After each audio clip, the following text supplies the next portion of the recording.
Hello and welcome to today's lesson. I'm your hard-working but indefatigable teacher, Mr. Burton. You will need to watch this video and take notes as you go. You may need to watch certain parts of the video a few times to ensure complete understanding. This is your homework and I will check your notes tomorrow before we get started. I hope you learned something. Okay, on to today's topic, and this topic is consumer demand. We'll start with an introductory video outlining the nature of markets. Before we go on to understand demand and supply, let's see what makes up a market, specifically a competitive market. First, we need to have buyers, then sellers. In a competitive market, we have lots of buyers buying the same thing and lots of sellers selling the same thing. Let's assume that we're all selfish bastards. We only care about ourselves and our own gains. How do we, as buyers, think? We have limited budgets, so we want the best bargains to stretch our dollar. At $2, ew, one apple is enough. But if the price drops to $1, we'll get more apples, perhaps 3. Suppose we are sellers. How do we maximize our gains? Fertilizers, labor, and land all cost money. Better sell these apples at the highest price possible. At low prices, we'll say, forget it, man. At high prices, say at $4, we'll rush to sell as many apples as possible. So how do buyers really think? If you like this video, remember to like and subscribe.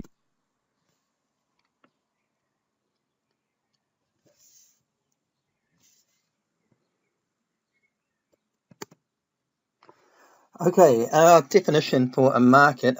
A market is any arrangement that allows buyers and sellers of goods and services, and sometimes resources, to be linked together to exchange things.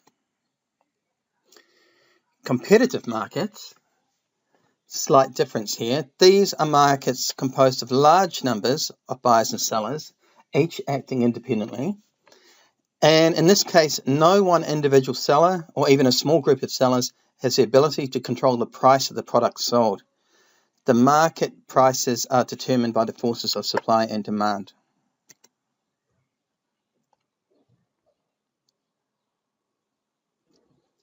Free markets.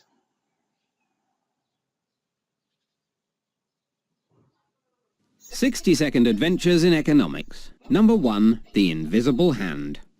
An economy is a tricky thing to control, and governments are always trying to figure out how to do it. Back in 1776, economist Adam Smith shocked everyone by saying that what governments should actually do is just leave people alone to buy and sell freely among themselves. He suggested that if they just leave self-interested traders to compete with one another, markets are guided to positive outcomes as if by an invisible hand. If someone charges less than you, customers will buy from them instead, so you have to lower the price or offer something better. Whenever enough people demand something, they will be supplied by the market, like spoilt children, only in this case everyone's happy. Later free marketeers, like Austrian economist Friedrich Hayek, argued that this hands-off approach actually works better than any kind of central plan. But the problem is economies can take a long time to reach their equilibrium and may even stall along the way. And in the meantime, people can get a little frustrated, which is why governments usually end up taking things into their own more visible hands instead. Okay, so the markets we're looking at here in demand specifically are free markets. There's no government getting involved in the markets, and it's a competitive market. No group of firms, no group of producers, no businesses in the market have enough power to determine the price, and no consumer group is big enough to influence the price either, perhaps in a consumer's buying group. So free markets, competitive markets are what underpins the demand topic, at least in its early stage of the course.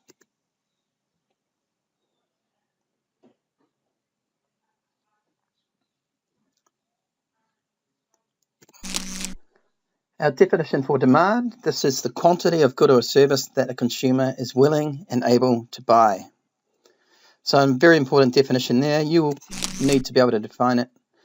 Quantity demanded, slightly different, the amount of a good or service that a consumer is willing and able to buy at a given price within a certain time. And we have the law of demand, which says that as the price of a good or service increases, the quantity demanded decreases. And the opposite happens when there's a decrease in price, and we assume ceteris paribus.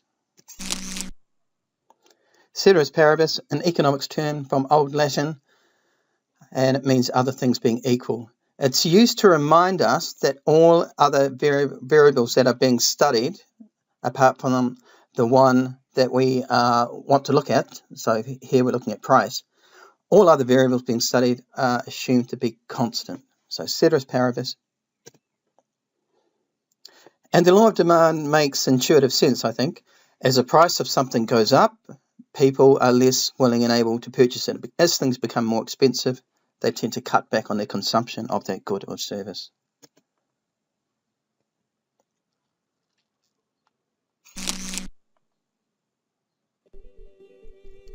The law of demand is one of the most fundamental principles in microeconomics. It's all about how price affects demand. According to the law of demand, for all other things remaining constant, the lower the price of a good or service, the higher the demand will be. Conversely, the higher the price, the lower the demand. If you were to graph this relationship with the quantity demanded on the x-axis and the price on the y-axis, the relationship between price and demand would be a downward sloping curve from left to right. This line is referred to as a demand curve. Movement along the demand curve shows demand expanding or demand contracting. The people of Loneland are willing to pay $1,000 for a computer when there are 2,000 computers in the market. However, if the price falls to $500, Loneland people will demand 3,000 computers. This is an example of a change in the demand curve where price is the only variable affecting quantity demanded, or vice versa. In real life, things other than price can affect demand, including income in the economy, price changes in competitive goods, and swings in consumer preferences. This type of change in demand is called a shift of the demand curve. Imagine the island of Loneland just discovered a huge reserve of oil underground, and now all of its citizens are considerably richer. In this case, the demand curve for computers would actually shift upwards, since their incomes increase. Demand curves shift based on external factors, rather than the quantity demanded or the price.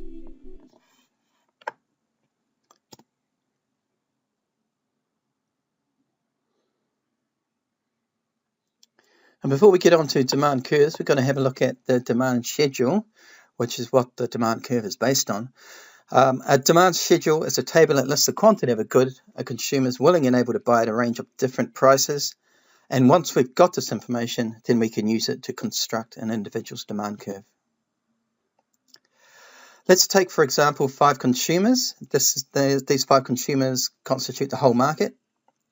And the table below shows the quantities demanded by each of those 5 consumers at a range of different prices. And we can see the law of demand in action. If you have a look at consumer A, at a price of $5.50 of whatever good this is demanded, whereas when the price drops to $1.90, demanded.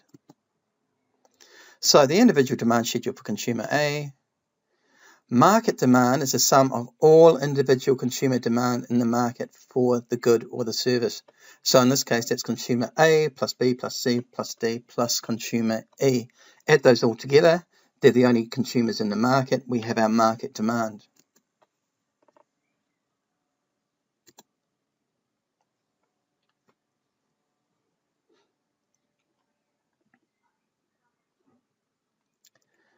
So demand schedules, we've got price, in this case $1 to $5.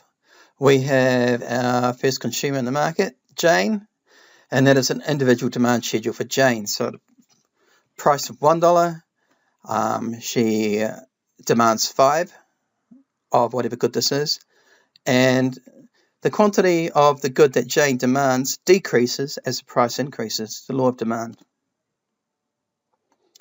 Emma, similar pattern.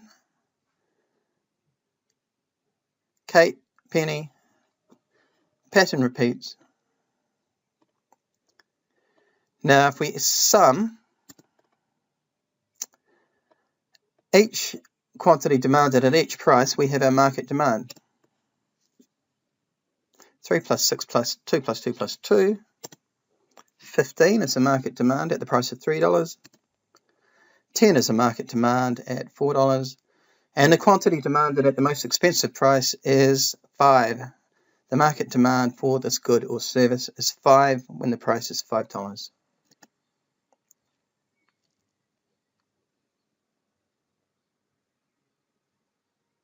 And we have our market demand schedule.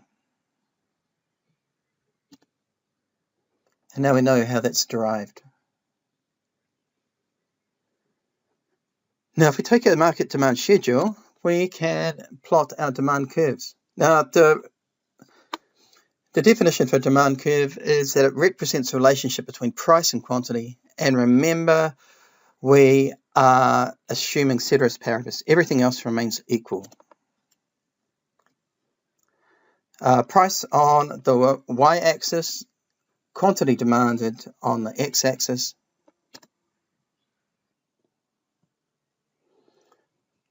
Another quick video on demand curves. The law of demand. When you talk about demand, what comes to mind first is markets. A market is the platform that brings together buyers of different sorts and sellers of different sorts. They are the demanders and the suppliers in any situation that involves a potential exchange of goods and cash. The corner gas station, an e-commerce site, the local music store, a farmer's roadside stand. These are all markets familiar to us all. Now, let's go on to examine what demand is. Demand is a schedule or a curve that shows the quantities of a product that are purchased at various possible prices, other things equal. It shows you the pattern that a consumer follows when he is willing and able to purchase various amounts of a product at each of a series of possible prices during a specified period of time. Let's consider this hypothetical demand schedule for a single consumer purchasing bushels of corn. This table shows how the various prices of corn and the quantity of corn a particular consumer would be willing and able to purchase at each of these prices are related. At $5 per bushel, the consumer is willing and able to buy 10 bushels per week. But at $4, the consumer is willing and able to buy as many as 20 bushels per week, and so forth. Thus, demand is simply a statement of a buyer's intentions with respect to the purchase of a product. Let's represent the relationship between the price of corn and an individual's demand for this corn on a simple graph. Let's measure quantity demanded on the horizontal axis and price on the vertical axis. Let's plot and connect the 5 price quantity data points listed in the table with a smooth curve, labeled D. This curve is what we call a demand curve. Its downward slope reflects an inverse relationship that economists call the law of demand. So, what we understand is that, other things equal, consumers will buy more of a product as its price declines and less of it as its price rises. Having come to this conclusion, we must now ask ourselves another question. Why is there an inverse relationship between price and quantity demanded? Actually, the law of demand is consistent with common sense. People do tend to buy more of something when it's priced low rather than when it's priced high. That's why there is always a rush at clearance sales. It's ample evidence of the law of demand. Buying depends on one more thing, and that's utility. It's been noted that in any specific time period, a buyer derives less satisfaction from each successive unit of the product that he consumes. This satisfaction can be termed marginal utility. Because successive units yield less and less marginal utility, he will buy additional units if only the price of those units is progressively reduced. We see, therefore, that consumption is subject to diminishing marginal utility.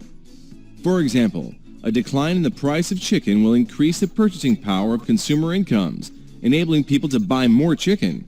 This is the income effect that price decline has on demand. At a lower price, chicken is relatively more attractive, and consumers tend to substitute it for pork, lamb, beef, and fish. This is the substitution effect that price decline has on demand. Income and substitution effects combine to make consumers able and willing to buy more of a product at a low price than at a high price. It thus becomes clear how price and quantity demanded are inversely related.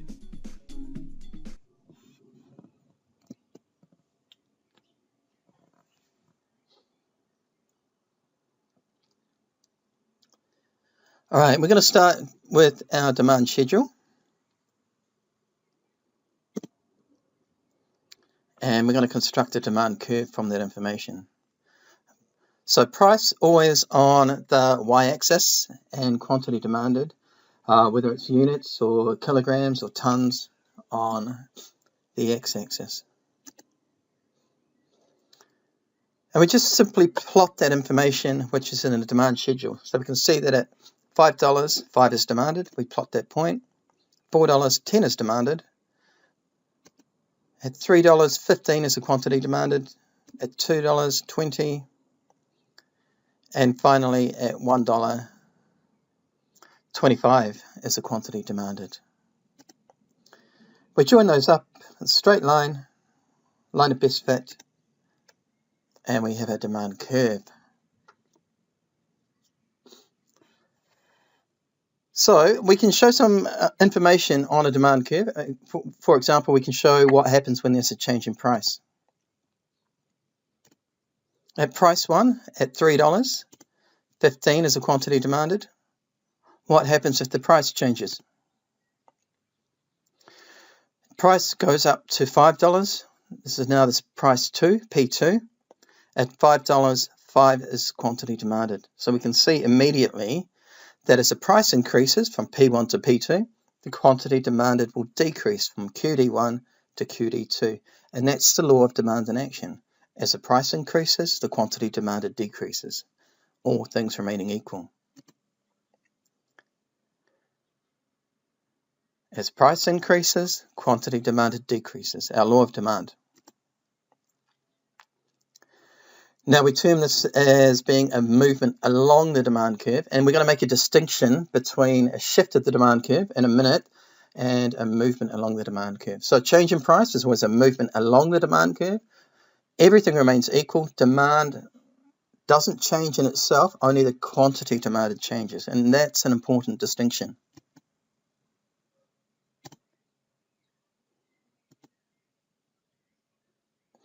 And a similar thing happens when the price decreases. So from P1 to P2, that's a price decrease from $3 to $1.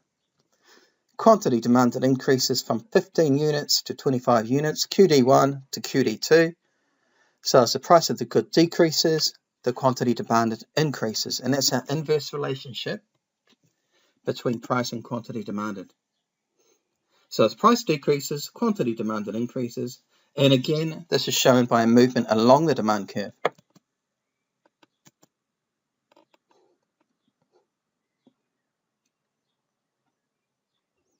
What determines demand? The demand curve can shift left, showing decreased demand, or it can shift right, and this will show increased demand. So increased demand, we've got D1 there, that's the green demand curve. And D2 would show decreased demand. That's D2, the red demand curve. So what influences demand? Shifts the demand curve. 4 main things: income, how much consumer earns, preferences, taste and fashion, what goods they prefer, what tastes they have, and what is in fashion at the moment. The price of related goods. So, for example, we know that there's competition on the market, say, between Apple and Samsung. The price of related goods is an important determinant of demand. And demographic changes as well, changes in the population. Let's have a look at each of these in turn. So, income. Now, normal goods are goods and services for which demand increases when consumers' income increases, and for which demand goes down when income is lower. And classic examples, holidays and new cars.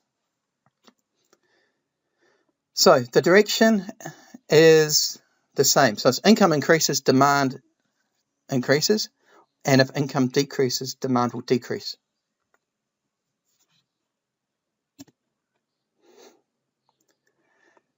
As income increases, demand for a good increases. More is demanded at each and every price, and the demand curve shifts up and to the right. Increase in income. And when we have inferior goods, we define these as being those goods and services for which demand tends to fall when income rises. And examples here include used cars, cheaper cuts of meat, anything that's really deemed inferior in the eyes of the consumer. And as income increases, the demand for these goods will actually decrease.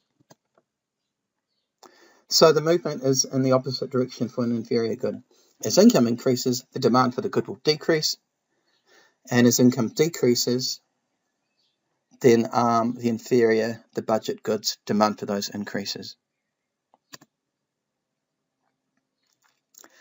So as income increases, demand for an inferior good decreases, less is demanded at each price, and the demand curve shifts down to the left. And this makes intuitive sense. So like you've got someone that's perhaps been unemployed for a period of time. Their income they've just got a job, their income's increased. They can afford to buy the better type of good, better class of good.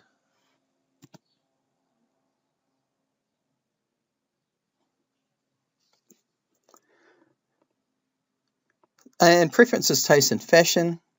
So we all know that as goods become more desirable, demand for them grows. The demand curve moves up and right to indicate that quantity demanded also increases at each price. Whereas when a good gets to be less desirable, demand declines. The opposite happens, the demand curve shifts down and to the left to indicate that less is demanded at each price.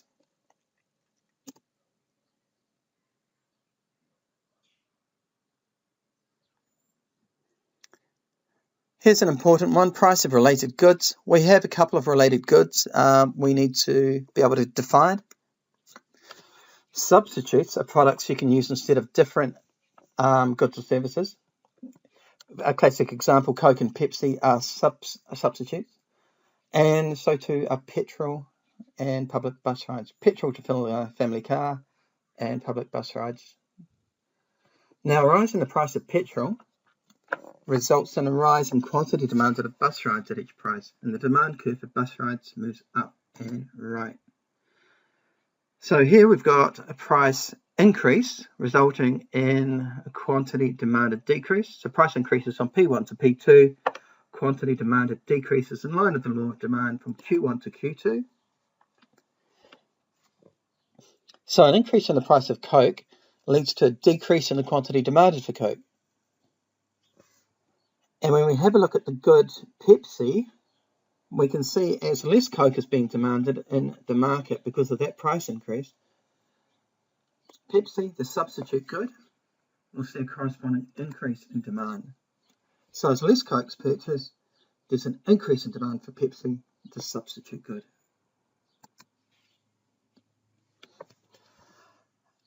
Another type of related good is called a complement, and these are products which are used and consumed with each other. And a classic example would be smartphones and apps. And what's the cost of smartphones for? So quantity demanded of smartphones increases. And once this happens, more cell phones in the market, extra apps are then sold. Demand for apps increases as the price of smartphones decreases.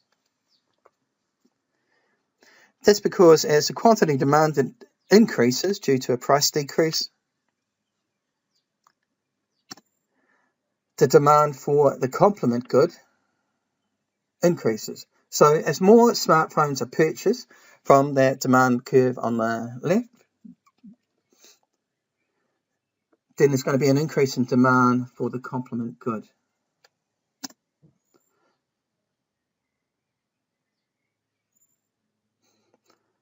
Demography is an important one, and this refers to variations in the attributes of the population.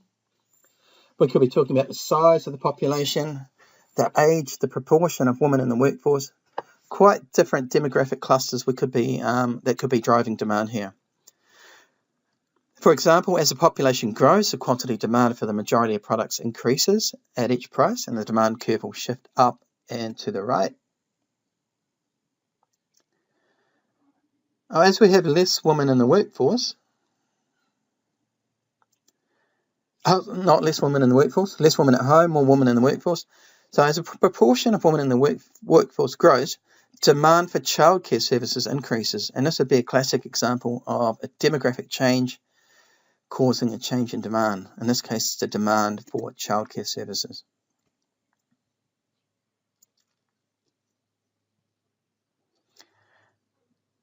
Right.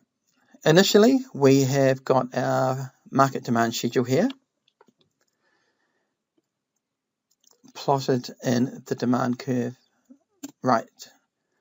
Now, when we have a change in demand, in this case, an increase in demand, there's an increase in market demand at each and every price. We can plot this information and begin to talk about it. An increase in demand at this, for whatever reason, it was caused by perhaps a demographic change, perhaps an increase in income. But as demand increased, we can see that at each and every price, there's an increase in quantity demanded at each and every price. So an increase in demand means that more of the good will be demanded at each price, and that is true of the market demand schedule as it is of showing the change in demand on your demand curve.